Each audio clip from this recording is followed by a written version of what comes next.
अगला टॉपिक हमारा बुद्धि परीक्षण। इससे पहले हम लोगों ने बुद्धि के बारे में थोड़ा बहुत देख लिया। अब देखते हैं बुद्धि परीक्षण। सो बुद्धि परीक्षण या बुद्धि मापन होता क्या है, किसकी कितनी बुद्धि है, ये कैसे पता लगेगा। इसको पता करने का बस एक ही तरीका है कि बुद्धि का हम मापन कर लें या बुद्धि का परीक्षण कर लें। तो बुद्धि बुद्धि का मापन करने के लिए बुद्धि परीक्षण का निर्माण किया गया। बुद्धि परीक्षण शिक्षा की बहुत सारी समस्याओं को समाधान करने में सहायता देती है। और सबसे पहले बुद्धि परीक्षण का निर्माण किसने किया था, तो 1905 में साइमन वीने ने अपने सहयोगी साइमन के साथ, वीने ने अपने सहयोगी साइमन के साथ, इसलिए नाम दिया जाता है हमेशा साइमन वीने। तो 1905 में विने और साइमन ने मिलकर सबसे पहला बुद्धि परीक्षण तैयार किया था। और विने साइमन परीक्षण की इन बुद्धि मापन को विभिन्न देशों ने भी मान्यता प्रदान कर दी थी। तो सीधे क्वेश्चन पूछता है कि सबसे सर्वप्रथम बुद्धि मापन का आविष्कार किसने किया। तो सर्वप्रथम बुद्धि मापन का आविष्कार 1905 में साइमन वीने ने किया था। बुद्धि के परीक्षण कितने प्रकार के होते हैं, तो बुद्धि के परीक्षण को हम दो प्रकार में वर्गीकृत करते हैं या दो भागों में बांटते हैं। पहला भाग है प्रशासन की दृष्टि से। तो प्रशासन की दृष्टि से फिर से दो भागों में बांटा, व्यक्तिगत बुद्धि परीक्षण और सामूहिक बुद्धि परीक्षण। मतलब व्यक्तिगत में एक एक आदमी का होगा, जबकि सामूहिक में एक साथ 2 4 10 20 50 100 आदमी होंगे और उनका परीक्षण होगा। तो ये प्रशासन की दृष्टि से है, व्यक्तिगत और सामूहिक। और दूसरा है भाषा के आधार पर। तो भाषा के आधार पर भी पुनः दो भागों में बांटा गया, शाब्दिक बुद्धि परीक्षण और अशाब्दिक बुद्धि परीक्षण। तो इस तरीके से आप लोग देख ले रहे हैं कि टोटल 4 तरीके के बुद्धि परीक्षण हुए या 4 भागों में वर्गीकृत किया गया। प्रथम वाला जो हिस्सा था वो प्रशासन की दृष्टि से व्यक्तिगत और सामूहिक, और द्वितीय था भाषा की दृष्टि से, जो कि शाब्दिक और अशाब्दिक है। शाब्दिक में शब्द प्रयुक्त होता है और अशाब्दिक में शब्द प्रयुक्त नहीं होता है, कोई भी आरेख प्रस्तुत किया जाता है, डायग्राम प्रस्तुत किया जाता है। तो अगर इन दोनों को कंबाइन करें, दोनों को कंबाइन करने के बाद 4 तरीके में वर्गीकृत किया जा सकता है बुद्धि मापन को। पहला है व्यक्तिगत शाब्दिक बुद्धि परीक्षण, दूसरा व्यक्तिगत अशाब्दिक बुद्धि परीक्षण, तीसरा है सामूहिक शाब्दिक, और चौथा है सामूहिक अशाब्दिक बुद्धि परीक्षण। तो हमने प्रशासन की दृष्टि से और शब्दों की दृष्टि से दोनों को मर्ज किया, तो हमारे पास टोटल 4 तरीके के परीक्षण हुए, बुद्धि परीक्षण, और चारों बुद्धि परीक्षण हमारे यही है।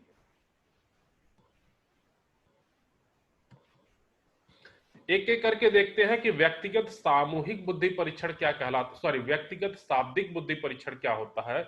तो व्यक्तिगत शाब्दिक बुद्धि परीक्षण में बुद्धि परीक्षा के लिए एक समय में केवल एक ही व्यक्ति को लेते हैं और उसमें व्यक्ति को वह भाषा जानना या उस भाषा की जानकारी होना आवश्यक होता है जो परीक्षा में प्रयोग के समय लाई जाती है। अगर हिंदी में हो रहा है तो व्यक्ति को हिंदी जानना आवश्यक है, इंग्लिश में हो रहा है तो इंग्लिश जानना आवश्यक है, जर्मन फ्रेंच लैंग्वेज में हो रहा है तो जर्मन फ्रेंच जानना आवश्यक है। तो बिने साइमन बुद्धि स्केल बिल में मानसिक आयु के आधार पर बुद्धि परीक्षण किया गया। तो ये था हमारा व्यक्तिगत शाब्दिक बुद्धि परीक्षण। दूसरा व्यक्तिगत अशाब्दिक। तो एक आदमी पे एक समय में एक ही बार परीक्षण होगा। तो अशाब्दिक बुद्धि परीक्षण के लिए जिन्हें भाषा संबंधी ज्ञान नहीं होता है, वहां पे हम अशाब्दिक बुद्धि परीक्षण करते हैं। सपोज करिए कि जैसे इंग्लिश में हो रहा है बुद्धि परीक्षण, लेकिन जिस आदमी के ऊपर हो रहा है उसको इंग्लिश नहीं आती है, उसकी हिंदी आती है, लेकिन मजबूरी क्या है कि हमारे पास जो सॉफ्टवेयर है वो इंग्लिश लैंग्वेज में बना है, या परीक्षण के लिए परीक्षणकर्ता जो है जिसको केवल इंग्लिश आती है। तो वहां पे क्या होगा, अशाब्दिक बुद्धि परीक्षण होगा कि शब्दों का यूज नहीं होगा। तीसरा है सामूहिक शाब्दिक बुद्धि परीक्षण। तो इसमें भी भाषा का प्रयोग होगा, शब्दों का प्रयोग होगा, लेकिन एक समय में एक से ज्यादा व्यक्तियों के ऊपर होगा। और सामूहिक शाब्दिक बुद्धि परीक्षण का विकास सर्वप्रथम प्रथम विश्व युद्ध के समय हुआ। प्रथम विश्व युद्ध के समय सबसे पहली बार सामूहिक शाब्दिक बुद्धि परीक्षण का प्रयोग हुआ, क्योंकि प्रथम विश्व युद्ध के दौरान बड़ी संख्या में सैनिकों का चयन करना था। तो अगर बड़ी संख्या में सैनिकों का चयन करना है तो सैनिक को कुछ पढ़ा लिखा होना चाहिए, जिस कंट्री के सापेक्ष वो लड़ रहा है, तो उसकी भाषा समझ में आनी चाहिए। इसलिए शाब्दिक हुआ और बहुत सारे लोगों को एक साथ सेलेक्ट करना था, इसलिए सामूहिक हुआ। तो सामूहिक शाब्दिक बुद्धि परीक्षण का सर्वप्रथम उपयोग प्रथम विश्व युद्ध के दौरान हुआ था। और चौथा है, इसी में तीसरे में ही सामूहिक शाब्दिक बुद्धि परीक्षण में दो तरीके का किया गया। पहला था आर्मी अल्फा टेस्ट और दूसरा था सेना सामान्य वर्गीकरण परीक्षण। तो इंपॉर्टेंट आपका अल्फा टेस्ट है, आर्मी अल्फा टेस्ट और आर्मी बीटा टेस्ट। तो आर्मी बीटा टेस्ट हम आगे पढ़ेंगे, लेकिन इंपॉर्टेंट आपका आर्मी अल्फा यहाँ पे जो है, आर्मी अल्फा टेस्ट। तो ये परीक्षण अंग्रेजी भाषा जानने वालों के लिए हुआ था। बहुत बार पूछा गया है कि आर्मी अल्फा टेस्ट क्या है, तो आर्मी अल्फा टेस्ट अंग्रेजी भाषा जानने वाले व्यक्तियों के लिए हुआ था। और इस परीक्षण का निर्माण अमेरिका में प्रथम विश्व युद्ध के दौरान हुआ था। रीजन अमेरिका में इंग्लिश लैंग्वेज है, तो जिनको अंग्रेजी आती है उनके लिए आर्मी अल्फा टेस्ट था, और जिनको नहीं आती थी उनको आर्मी बीटा टेस्ट में डाला गया था। दूसरा है सेना सामान्य वर्गीकरण परीक्षण। तो ये सेना सामान्य वर्गीकरण परीक्षण जो था द्वितीय विश्व युद्ध के दौरान हुआ था। तो द्वितीय विश्व युद्ध में अमेरिका में सेना के विभिन्न विभागों में सैनिकों का वर्गीकरण करने के लिए सामान्य वर्गीकरण का प्रयोग किया गया था। इस परीक्षण का प्रयोग देने के लिए किया गया था कि रैंक डिसाइड करने के लिए। वर्गीकरण करने का मतलब सेना में विभिन्न रैंक होती हैं, कोई कर्नल होता है, कोई मेजर होता है, कोई मेजर जनरल होता है, कोई जनरल होता है, कोई हवलदार होता है। तो इनका वर्गीकरण करने के लिए सेना सामान्य वर्गीकरण परीक्षण किया गया था, जो कि सामूहिक शाब्दिक बुद्धि परीक्षण के एग्जाम्पल है। तो सामूहिक शाब्दिक बुद्धि परीक्षण के दो एग्जाम्पल, पहला आर्मी अल्फा टेस्ट जो कि प्रथम विश्व युद्ध के दौरान हुआ था और उनके लिए जो अंग्रेजी जानते थे। दूसरा था सेना सामान्य वर्गीकरण जो द्वितीय विश्व युद्ध के दौरान हुआ था, सेनाओं का वर्गीकरण करने में। तो ये तीसरा खत्म हुआ, चाहते हैं चौथे तरीके पे। तो चौथा है सामूहिक अशाब्दिक बुद्धि परीक्षण।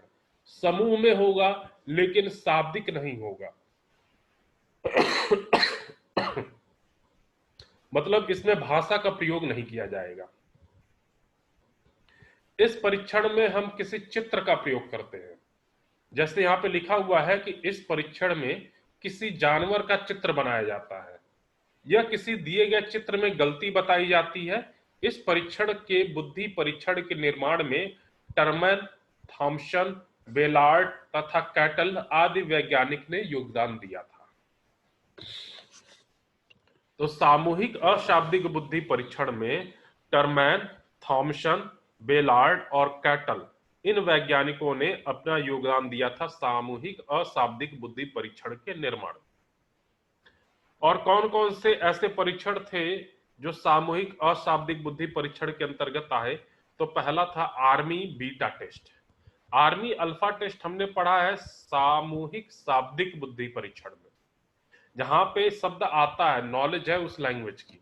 आर्मी बीटा टेस्ट कहता है कि आर्मी बीटा टेस्ट का निर्माण भी प्रथम विश्व युद्ध के दौरान हुआ था और विभिन्न पदों में या विभिन्न विभागों में कार्य करने वाले व्यक्तियों का चयन ऐसे लोगों में से करना था जो कि अशिक्षित थे तथा अंग्रेजी भाषा का ज्ञान नहीं रखते। तो अगर भाषा का ज्ञान नहीं होता था तो वहां पे बीटा टेस्ट होता था, आर्मी बीटा टेस्ट, और जहां पे भाषा का ज्ञान है वहां पे आर्मी अल्फा टेस्ट। दोनों बहुत ही इंपॉर्टेंट है, बार बार इसलिए मैं जोड़ दे रहा हूं। अगला है कि बुद्धि परीक्षण, वेरी वेरी इंपॉर्टेंट। तो बुद्धि परीक्षण, जैसे कि आप लोगों ने पढ़ा है कि सर्वप्रथम बुद्धि परीक्षण का निर्माण किसने किया? तो साइमन बीने ने 1905 ईस्वी में सर्वप्रथम बुद्धि परीक्षण का निर्माण किया था। तो बुद्धि परीक्षण के लिए एक सूत्र है बुद्धि लब्धि, जिसे आईक्यू बोलते हैं। तो बुद्धि लब्धि हमारा ये है, बुद्धि लब्धि होता है मानसिक आयु डिवाइडेड बाई शारीरिक आयु गुणे 100। ठीक है, IQ means mental as, MA is mental as, mental as means मानसिक आयु, और शारीरिक आयु गुणे 100। तो बुद्धि परीक्षण सर्वप्रथम स्टैनफोर्ड ने बुद्धि लब्धि का सूत्र दिया था। बुद्धि लब्धि का जो निम्न सूत्र है कि बुद्धि लब्धि मीन्स आईक्यू क्या होता है, मानसिक आयु डिवाइडेड बाई शारीरिक आयु गुणे 100। तो ये बुद्धि सूत्र, बुद्धि लब्धि का सूत्र सर्वप्रथम स्टैनफोर्ड ने दिया था, और इन सूत्र को टर्मन बुद्धि लब्धि सूत्र भी कहा जाता है। ठीक है, स्टैनफोर्ड बुद्धि लब्धि सूत्र या टर्मन बुद्धि लब्धि सूत्र, दोनों इसी को कहा जाता है, जिसमें बुद्धि लब्धि इज इक्वल टू मानसिक आयु डिवाइडेड बाई शारीरिक आयु गुणे 100। इस पे हम क्वेश्चन करते समय कुछ एग्जाम्पल भी सॉल्व करेंगे जो पिछले वर्षों में पूछे गए हैं सीटेट के एग्जाम में। तो ये बुद्धि लब्धि का सूत्र आप लोग कंठस्थ कर लीजिएगा, याद कर लीजिएगा। वैसे समझ में आ गया होगा, याद करने की जरूरत नहीं है। जब भी बुद्धि लब्धि निकालना हो तो मानसिक आयु ऊपर होगा, और जो एक्चुअल एज है मीन्स जो शारीरिक आयु है, जो आपकी एक्चुअल एज है वो हर में होगा, और मेंटल एबिलिटी मानसिक आयु आपकी अंश में होगी, और उसको 100 से गुणा करके हम बुद्धि लब्धि निकाल लें। नेक्स्ट, बुद्धि लब्धि का वर्गीकरण हमारा किया गया। तो बुद्धि लब्धि का वर्गीकरण लुईस टर्मन ने कुछ इस तरीके से किया कि बुद्धि लब्धि ये बाएं साइड में दी हुई है टेबल में, और अगर ये पर्टिकुलर बुद्धि लब्धि होती है तो उनकी स्थिति क्या होगी, या फिर वो किस स्थिति के बालक होंगे, वो हमारा दाहिने साइड में टेबल में दिया हुआ है। तो ये भी यूपीटेट में कई बार क्वेश्चन पूछा जाता है कि अगर किसी व्यक्ति की बुद्धि लब्धि 90 से 109 है तो उस व्यक्ति का बुद्धि किस तरीके से होगा, या उस व्यक्ति को किस बुद्धि के नाम से जाना जाएगा? सुस्त बुद्धि, सामान्य बुद्धि, सामान्य या औसत से अधिक बुद्धि, श्रेष्ठ बुद्धि। तो कोई आपको एक ऑप्शन मारना होगा वहां पे। लेकिन जब तक आपको ये वर्गीकरण नहीं पता है, लुईस टर्मन का वर्गीकरण नहीं पता है, तो आप कैसे मान सकते? अच्छा, ध्यान में रखिएगा, ये टर्मन या टर्मैन दोनों एक ही चीज है। इंग्लिश में टर्मैन TERMAN, तो इसका हिंदी रूपांतरण करेंगे तो टर्मैन होगा, लेकिन उच्चारण इंग्लिश का टर्मन होगा। तो आप लोग इसको टर्मन या टर्मैन दोनों एक ही लोग थे। तो बुद्धि लब्धि का वर्गीकरण किसने दिया था? टर्मन ने। प्रथम बार बुद्धि परीक्षण का डेफिनेशन किसने दिया था? सर्वप्रथम बुद्धि लब्धि का परीक्षण 1905 ईस्वी में किसने दिया था? साइमन बीने ने। तो बुद्धि लब्धि का वर्गीकरण हम लोग देखते हैं कि किस तरीके से इसको हम लोग याद कर सकते हैं। इसको याद करने के लिए मैं आपको एक बात बताता हूं कि पहले इसको समझा देता हूं। कहता क्या है कि जिसकी बुद्धि लब्धि 25 से कम होगी उसको बोलेंगे महामूर्ख या जड़ बुद्धि, जिसको इंग्लिश में इडियट भी कहते हैं। तो जिसकी बुद्धि लब्धि 25 से कम है वो जड़ बुद्धि का होगा। जिसकी बुद्धि लब्धि 25 से 49, या फिर याद करने के लिए आप लोग मान सकते हैं 25 से 50, तो 25 से 50 मूढ़ बुद्धि का होगा, 50 से 70 मूर्ख होगा, 70 से 80 मंद बुद्धि होगा, 80 से 90 जिसका बुद्धि लब्धि होगा वो सुस्त बुद्धि होगा, और 90 से 110 सामान्य बुद्धि, 110 से 120 सामान्य या औसत से अधिक बुद्धि, 120 से 140 श्रेष्ठ बुद्धि, 140 से अधिक प्रतिभाशाली बुद्धि। तो ये टोटल हमारा वर्गीकरण किया गया है। 9 तरीके की बुद्धि लब्धियों में वर्गीकरण किया गया है, और इसको आपको कंठस्थ करना जरूरी है। तो दाहिने साइड में देखिए एक ट्रिक यहां पे यूज किया गया है, और वो ट्रिक ये है कि जड़, मूढ़, मूर्ख और मंद, इन चारों शब्दों को आप सीरियल वाइज याद करिएगा कि जड़, मूढ़, मूर्ख और मंद बुद्धि के बालक हमेशा सुस्त होते हैं। तो जड़, मूढ़, मूर्ख और मंद बुद्धि के बालक हमेशा सुस्त होते हैं, और सुस्त और सामान्य बुद्धि से अधिक श्रेष्ठ बुद्धि वाले बालक प्रतिभाशाली होते हैं। इसलिए यहां पे बीच में हमने रेड लाइन डाल दिया, इसके ऊपर का अलग सेंटेंस है पूरा और इसके नीचे का पूरा सेंटेंस अलग है। पहला सेंटेंस क्या कह रहा है कि जड़ मूढ़ मूर्ख मंद बुद्धि वाले बालक हमेशा सुस्त होते हैं, जबकि सामान्य और औसत से अधिक श्रेष्ठ बुद्धि वाले बालक प्रतिभाशाली होते हैं। सो यहीं पे लिखा हुआ है, जड़ मूढ़ मूर्ख और मंद बुद्धि के बालक हमेशा सुस्त होते हैं तथा सामान्य और औसत से अधिक श्रेष्ठ बुद्धि वाले प्रतिभाशाली होते हैं। तो इसको आप लोग याद करिएगा। अब याद करने से मतलब यह है कि हम कैसे वर्गीकरण को पहचानेंगे कि कौन से वर्गीकरण में कितना है। तो आप लोग ध्यान में रखिएगा कि अपर लिमिट जो है वो 140 से अधिक है और लोअर लिमिट 25 से कम है। मींस सबसे कम 25 से कम है और सबसे ज्यादा 140 से अधिक है। तो 25 और 140 वाला रेंज याद रखिए कि मिनिमम 25 और मैक्सिमम 140, 25 से कम और 140 से ज्यादा। तो अब इस जो रेड कलर का डिवाइडेशन दिया हुआ है, इसमें आप लोग यहां से ऊपर की तरफ जाएंगे तो ऊपर की तरफ जाएंगे तो ये सीरियल नंबर दिया हुआ है, या ऊपर से नीचे तक भी आएंगे तो भी आप याद कर सकते हैं सीधे कि 25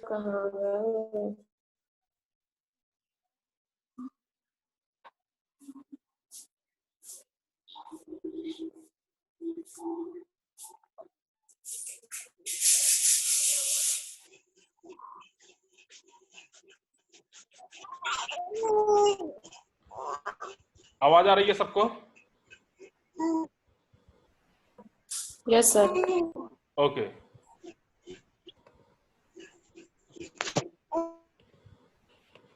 सो मैं यहाँ हम लोग यहाँ पे थे कि ये जो वर्गीकरण किया गया या किस हिसाब से किया गया, तो आप लोग ध्यान में रखिएगा कि 25 25 20 10 10 इस सीरीज को याद रखिएगा। 25 25 20 10 10 इससे हमारा बहुत ही महत्वपूर्ण चीजें निकल के आएंगी। और उसके बाद 20 10 20 20 10 20। तो 25 25 20 10 10 इसमें क्या है कि 25 से कम, उसके बाद 25 में 25 जोड़ेंगे 50, 50 में 20 जोड़ेंगे तो 70, 70 में 10 जोड़ेंगे तो 80, 80 में 10 जोड़ेंगे तो 90, अगेन 90 में 20 जोड़ेंगे तो 110 और 110 में 10 जोड़ेंगे तो 120, 110 में 20 जोड़ेंगे तो 140। तो ये हमारा वर्गीकरण है। इस वर्गीकरण को आप लोग ध्यान में रखिएगा कि 25 25 20 10 10।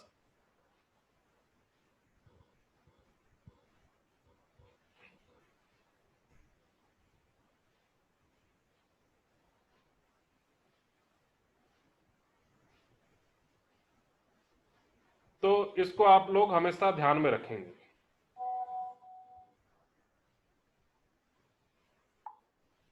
ठीक है। सो बुद्धि लब्धि का वर्गीकरण लुईस टर्मन के द्वारा ये हमारा किया गया और ये बहुत ही इंपॉर्टेंट है। फिर से आपको बता रहा हूं, अगर नहीं समझ में आता है तो जब भी क्लास में आएंगे तो आप लोग उस समय इसको एक बार जरूर डिस्कस करिएगा। नेक्स्ट कि भारत में बुद्धि लब्धि पर अध्ययन। तो भारत में बुद्धि लब्धि पर अध्ययन जो किया गया वो 1922 ईस्वी में लाहौर विश्वविद्यालय के प्रोफेसर सी एच राइज ने स्टैनफोर्ड बीने साइमन बुद्धि मापनी का रूपांतरण भारतीय लहजे में पंजाबी तथा उर्दू भाषा में किया। तो भारत में सबसे प्रथम साइमन बीने का रूपांतरण पंजाबी लैंग्वेज और उर्दू लैंग्वेज में 1922 ईस्वी में लाहौर विश्वविद्यालय के प्रोफेसर सी एच राइज ने किया था और हिंदी भाषा में इसका अनुवाद 1930 ईस्वी में हुआ एम एस मुहासिन द्वारा। तो हिंदी भाषा में इसका अनुवाद 1930 ईस्वी में हुआ एम एस मुहसिन द्वारा। ठीक है। तो ये हमारा था सारे बुद्धि के मापन के तरीके। अब हम एक एक करके क्वेश्चन की तरफ देखते हैं।